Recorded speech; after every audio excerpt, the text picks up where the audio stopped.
Wala nang maraming paligoy-ligoy pa, diretso sa punto na. Maiksi lang ang komentaryo, pero diretso sa punto. Maraming kuro-kuro, may tiwali, may totoo. Dito, sa puntong diretso tayo. Punto, diretso. Mga kabunyog, isa sa napag-usapan kanina, kumuha ng atensyon. Actually, bago nakapagsimula yung impeachment trial kanina, pinag-usapan muna yung request ni NBI Director Melvin Matibag na payagan siyang mauna na munang magtestigo. Kasi babiyahe siya papunta ng Thailand sa Tuesday next week. So ang hinihiling niya kung maaari bukas ay makapag-testify na siya July 14. Yan yung kasi kailangan niyang umattend sa isang importanteng event doon sa Thailand. Patawag ng FBI, parang pagtitipon ng mga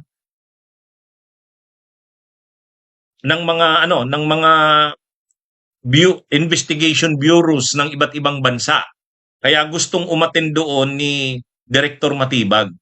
Kaya humihiling siya bilang testigo ng prosecution na kung pwede paunahin na muna siya. Ngayong linggo na siya isalang, hindi next week. Kasi babiyahe nga siya next week.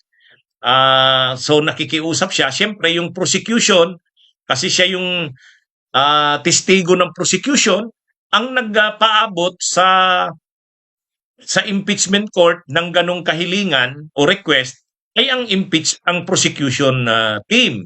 So nakiusap ang prosecution team na pagbigyan ng impeachment court. Ay kinuntra kaagad ni Alan Peter Cayetano. Matindi itong talagang sagad ang galit ni Cayetano kay Matibag. Ay siyempre, si Matibag yung nag-expose nung peke na sabi ni Cayetano, inatake daw ng NBI ang Senate, hindi naman pala totoo. Na kaya daw nagpaputok sila yung dating Sergeant at Arms, si Aplaska, ay dahil under at ng NBI ang Senate, ay hindi naman pala totoo.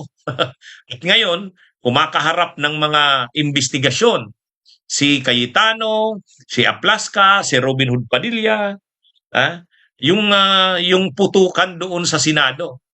Yung mga kaso ng mga senador. Kaso ni Robin Padilla tungkol sa obstruction of justice, kaso ni Aplaska, itong si Matibag talaga ang nag-iimbestiga niyan. Kaya ang ginawa dito ni Cayetano, malinaw naman, ginagantihan si Matibag.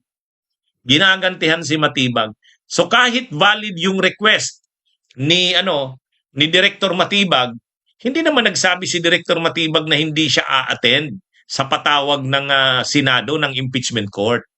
Ang pakiusap niya lang, pwede bang paunahin na siyang mag-testify? Kasi naka-schedule siya next week. Ay ang pakiusap niya, pwede ba ngayong week na? Dahil nga may biyahe siya next week. Importante na siya ang umattend. Question ni Cayetano Question ni Cayetano, mga kabunyog. Sabi ni Cayetano, hindi pwede yan. Dati din daw siyang DFA secretary, hindi naman ganyan yan, sabi. Mas importantean niya itong sa impeachment kaysa dyan sa a-attenda na yan sa Thailand. At saka sabi ni Cayetano, naghanda na rin ang mga senator judges. Naghanda na rin daw ang defense. At nakahanda sila na ang nakasala ngayong linggo ay si Lutok, si Zuleika Lopez, hindi daw itong si Matibag. Kaya sabi ni Cayetano, hindi pwede yan. Hindi, pero sa totoo lang, kung wala lang nagalit si Cayetano kay Matibag, ang dali lang naman pagbigyan nun. Ang dali lang naman unawain yun. Kaya lang, talagang gustong gumanti ni Cayetano kay Matibag eh. Kaya kinuntra niya. Siya ang nanguna sa pagkontra kanina, si Cayetano. Kinuntra niya yung hiling na yon, yung pakiusap. Kaya ang ginawa ng Senado ni Presiding Officer Chis Escudero, sabi niya, sige, didesisyonan natin yan ngayon bago matapos tong araw na to. Ang alam ko, ang naging desisyonan ng Senado, hindi pinagbigyan si Matibag na ngayong linggo siya mag-testify, pero dahil ang alis niya ay Tuesday, Monday siya mag-testify. So Monday magti-testify si Matibag. July 20 yan.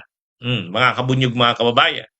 Kung hindi man matapos, hindi ma-cross-examine, pagbalik niya na lang.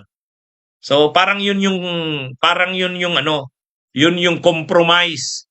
Ibig sabihin, pinagbigyan si Matibag na maka-attend siya doon sa importanteng pagtitipon ng mga investigation bureaus ng iba't ibang bansa na inisponsoran ng FBI. Ma-attend siya, ang biyahe niya Tuesday. So Monday siya magtitistigo. Pero pinagbigyan din yung pagkontra ni Cayetano. Ayaw nila Cayetano na ngayong linggo si Matibag. O yan, mga kabunyo. Pero sa totoo lang, ano lang yon? Kung talagang marunong ka rin namang magbigay ng konsiderasyon, ang dali lang naman pagbigyan yon. Hindi naman napakahirap nung hinihiling na yun. Kaya lang, yun na nga, ay maano si Cayetano eh. Mainit na ang dugo niyan kay Matibag. Mainit na ang dugo niyan. Gumaganti. Parang, hindi, wag nating pagbigyan yan. Wag nating pagbigyan yan. Hindi pwede yan. Kumbaga, gumaganti si Cayetano. Yan ang malinaw dyan. Talaga namang itong si Cayetano, ano ito eh, lawyer na ito ni Sara eh. Kung titingnan nyo, naglo-lawyer na kay Sara itong si Cayetano. Kanina, yung dalawa, si Amy Marcos sa si Cayetano, sila yung naglo-lawyer na kay Sara. Ang ginagawa nung dalawa, si Cayetano, hinahanapan niya ng butas yung prosecution. Si Amy Marcos, hinahanapan din ng butas yung prosecution. Talagang katulong na si Cayetano at saka si Amy Marcos nung abogado ng defense, yung attorney Mark Binluan. Kaya kanina, ang mga abogado ng defense, hindi lang naman si attorney Mark Binluan. Si Cayetano sa si Amy Marcos, mga abogado na rin ng defense. Ano yan? Ito mga kabunyog. Garapal na ang ginagawa ni Cayetano. Garapal na. Anyway, ano namang maasahan natin yan kay Cayetano? Okay, mga kabunyog, mga kabayan, magandang araw sa inyong lahat. Bunyog, halikan na kasama ka. Bunyog, kapag buklod ay may pag-asa. Luzon, Visayas, Mindanao, isa ang pananaw. Sa bagong Pilipinas ang bunyog isisigaw. Bunyog.